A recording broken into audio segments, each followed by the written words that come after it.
Selam, merhaba. Merhaba, ne tersiniz? İyiyim, siz necesiniz? Biz de iyilik. İyi olun, iyi olun. Biz neyinirik məhəbbət? İyi, tamam. Yaşlıyız biz ya, iyiyiz ya. Ha, peydasınız, yaxşıyıq. İyi yaşlıyız. Biz Ha, mən... de. Ay mən məhəbbət, dilimdən buralardan bağlı. soruş gör. Məhəbbət, bir soruş gör, harda qalırlar, necə qalırlar, Ha. niyə qalırlar? Ha, Xoş Mametdən, harda yaşayırsınız siz? İstanbul, Türkiye. Ha, bu sarı neyse dela boydu. Ha, harda yaşayırsın? İstanbul, İstanbul. O evin yıxsın. İkiniz de İstanbul'dansınız. Hey. He. Sen?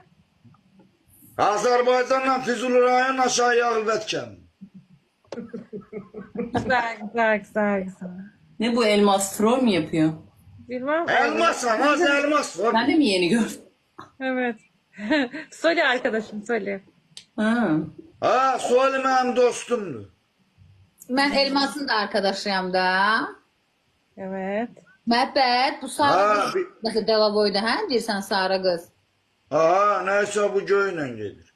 Sən Allah. Vallahi görürsən ciddi de bakır. O Adam beni korkut. takip ediyormuş ya, söyle. Nasıl? O beni takip ediyormuş zaten, o arkadaşım. Ha, sen az. Aa, Allah'sın kızı.